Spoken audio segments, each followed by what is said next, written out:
Selamat siang, perkenalkan nama saya Ayu Purnama dengan NPM 19510555, seorang mahasiswi dari Universitas Internasional Batam. Pada hari ini saya ingin mempresentasikan hasil ujian akhir semester saya pada mata kuliah pengantar filsafat hukum.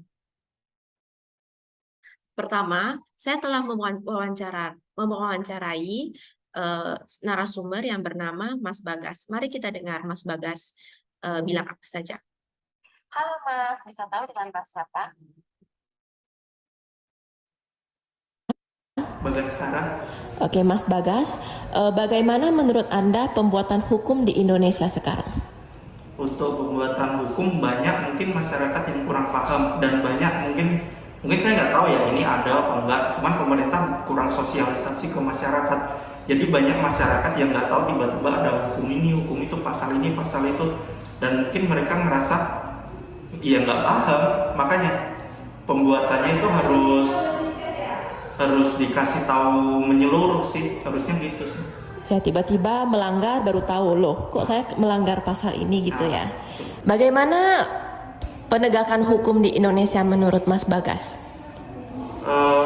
Hampir sama sih kayak jawaban yang pertama, banyak masyarakat yang kurang tahu dan mungkin banyak pemerintah yang belum sosialisasi ke masyarakat, jadi tahu-tahu dihukum aja gitu masyarakat di tempat, jadi mereka kaget loh kok ada hukum ini, kok ada kayak gini.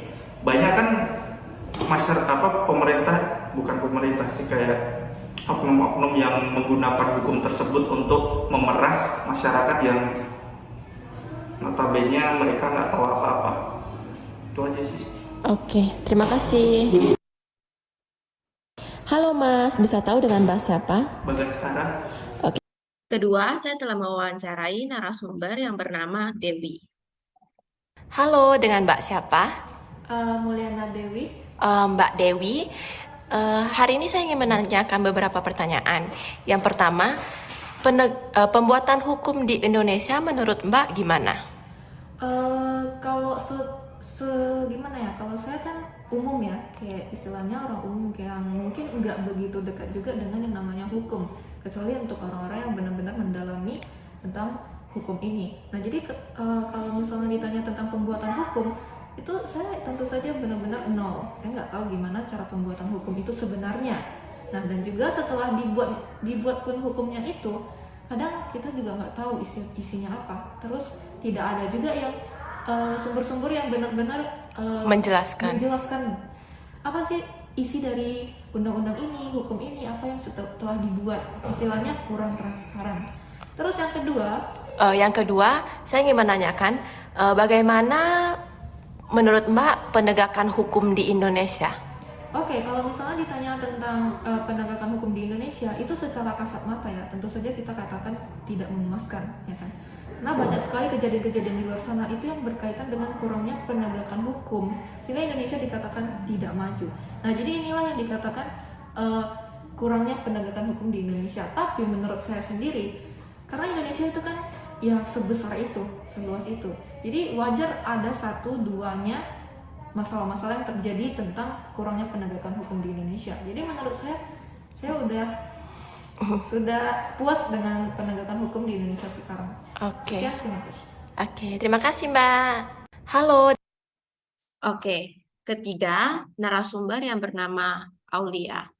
Selamat sore Mbak, boleh tahu dengan Mbak siapa? Dengan Mimi. Oke, Mbak Mimi, menurut Mbak bagaimana pembuatan hukum di Indonesia sekarang? Hukum runcing ke bawah, tumpul ke atas, Mbak. Orang-orang susah sering tertindas, Mbak. Yang berkuasa ya begitu, berleha-leha, Mbak. Oke, kalau yang pertanyaan kedua, menurut Mbak bagaimana penegakan hukum di Indonesia sekarang? Masih kurang, Mbak. Masih perlu diperbaiki lagi dan dipertegas lagi. Jangan lebih berat ke penguasa gitu. Oke, jadi apa yang Mbak rasakan bisa membuat Mbak ada pikiran ini? Soalnya koruptor aja masih enak, Mbak. Masih di tempat tahanannya masih ada kulkas, masih ada AC. Rumah saya aja nggak ada AC. Oke, baik Mbak. Terima kasih. Selamat. Dan narasumber keempat yang bernama Fani. Selamat siang. Boleh tahu dengan Mbak siapa? Selamat siang, saya dengan Fani. Oke, Mbak Fani, saya ingin menanyakan beberapa pertanyaan. Yang pertama, menurut Mbak, bagaimana pembuatan hukum di Indonesia? Pembuatan hukum di Indonesia secara yang saya tahu, pembuatannya itu menurut saya tidak transparan ya, karena kan pembuatannya itu dengan undang-undang dan pasal-pasal hukum yang ada itu tidak dijelaskan kepada masyarakat, cuma nanti mungkin ada namanya RUU tentang hukum yang nanti disampaikan ke masyarakat, lalu itu ya hanya sekedar disampaikan saja gitu.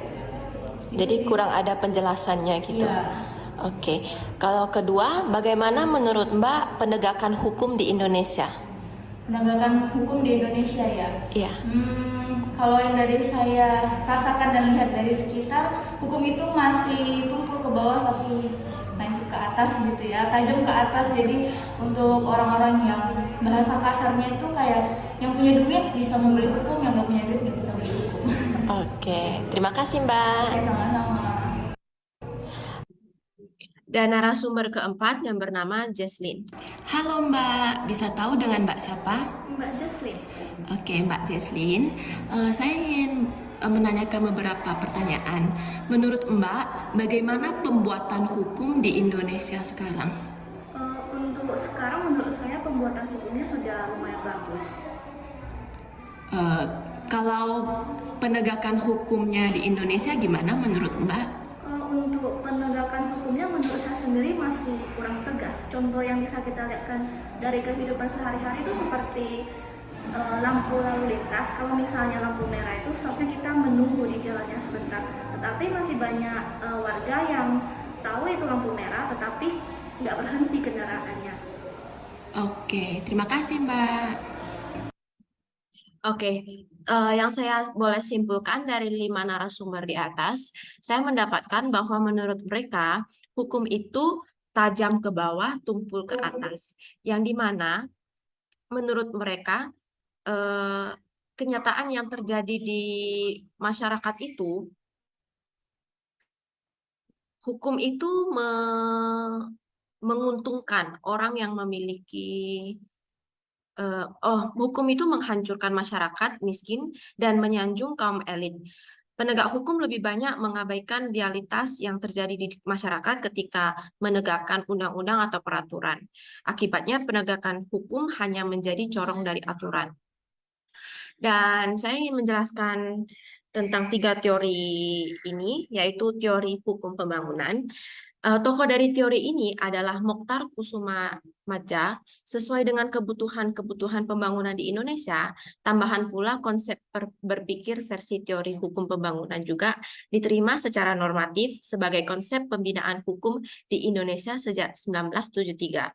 Teori ini menjelaskan bahwa beranjak dari fungsi hukum sebagai sarana rekayasa sosial atau social engineering yang orientasi pada pembangunan dan struktur masyarakat Indonesia yang multikultural sehingga pengaruh budaya sangat kuat keberlakuan hukum. Teori hukum pembangunan selain dipengaruhi oleh pemikiran social engineering dari Roscoe Pound juga oleh McDougall. Northrop dalam bidang budaya dan filsafat sangat mewarnai teori hukum pembangunan. Kekasan orientasinya yakni bahwa hukum sebagai sarana pembangunan termaksud pembaruan hukum di Indonesia dititik beratkan melalui legislasi dan regulasi sesuai dengan pengalaman sejarah bangsa Indonesia sejak zaman penjajahan, berbeda dengan konsep law as social engineering di Amerika Serikat melalui jurisprudensi Supreme Court. Kemudian ada teori ilmu hukum progresif. Pemikiran hukum progresif ini dimotori oleh Sajipto Raharjo, bahwa hukum progresif memuat kandungan moral yang sangat kuat. Progresisme tidak ingin menjadi hukum sebagai teknologi yang tak bernurani, melainkan sebuah institusi yang bermoral. Hukum progresif adalah hukum yang mampu memenuhi kebutuhan bangsa dan ikut merasakan penderitaan bangsanya. Dengan demikian, hukum akan melayani kepentingan rakyatnya, bukan sebaliknya. Hukum tidak berada di awang-awang atau ruang hampa, tetapi ada di dalam masyarakat. Secara filosofis, gagasan hukum progresif memposisikan hukum senantiasa berfungsi sebagai solusi bagi masyarakatnya. Hukum juga harus turun ke dalam relung hati rakyatnya guna menjadi penyelamat di tengah-tengah kesulitan yang dihadapi.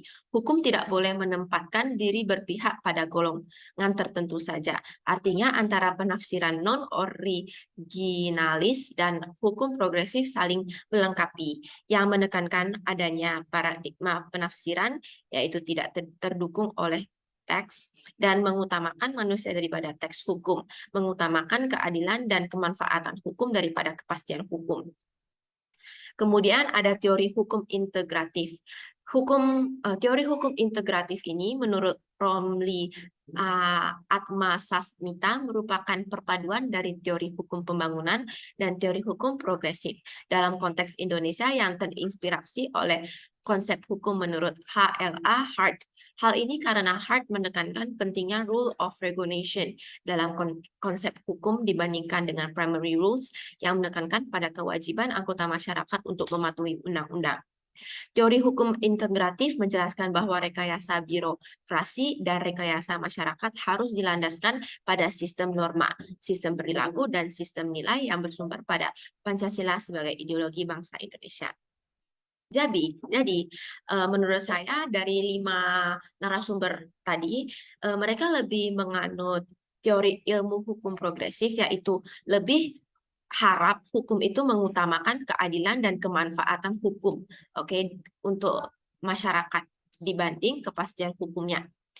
Dan mereka juga berharap hukum melayani kepentingan masyarakat, bukan sebaliknya, yaitu hukum tidak berada di awang-awang atau ruang hampa, tetapi ada di dalam masyarakat.